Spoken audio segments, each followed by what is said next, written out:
Le REDD est un mécanisme international dont le but est d'aider à stopper la déforestation et le changement climatique. REDD signifie la réduction des émissions issues de la déforestation et de la dégradation dans les pays en développement. Pourquoi avons-nous besoin du REDD?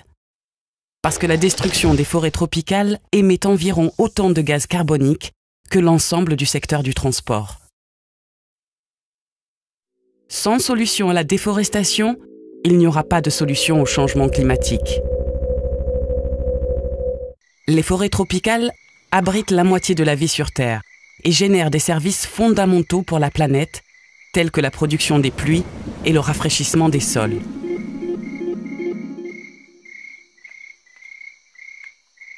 La survie de plus d'1 milliard d'individus, parmi les plus pauvres de la planète, dépend également de ces forêts. Comment le REDD fonctionnera-t-il?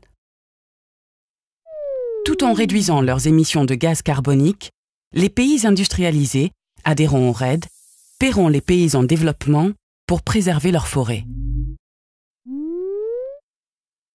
Jusqu'à aujourd'hui, la valeur économique des forêts provenait du bois coupé ou des terres dégagées pour l'agriculture. Une surface de forêt tropicale de la taille d'un terrain de football disparaît toutes les 4 secondes. Cela pour satisfaire à la demande mondiale croissante de produits tels que le bois, le bœuf, le soja et l'huile de palme. Qui reçoit de l'argent grâce au REDD? Les pays qui réduisent les émissions issues de la déforestation et de la dégradation. Plus, les pays qui continuent à conserver de grandes étendues de forêt. Les pays qui plantent de nouveaux arbres.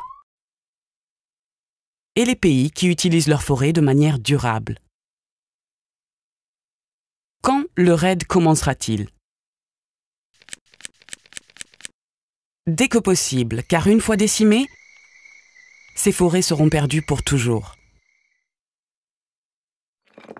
Certains pays s'organisent pour le REDD en vue d'un accord mondial contraignant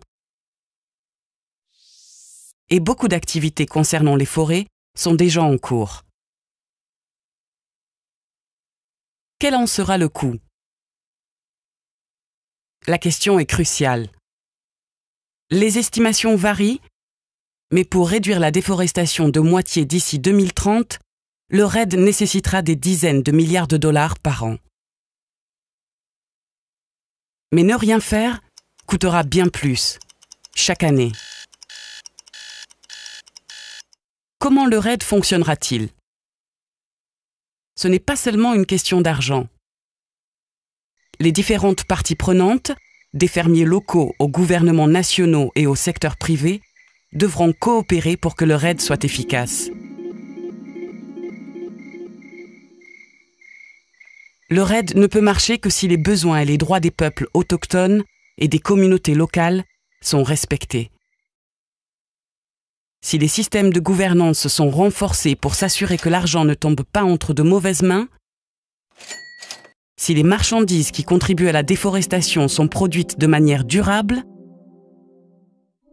et si des systèmes de suivi sont mis en place pour garantir que les réductions d'émissions sont réelles et permanentes. Et maintenant, il n'est plus possible de continuer à agir comme si de rien n'était. La destruction des forêts accélère le changement climatique et porte atteinte au capital naturel de la planète. Le REDD est peut-être notre dernière et meilleure chance de sauver les forêts tropicales. Mais pour que le REDD soit une réussite, il faut s'y préparer dès aujourd'hui.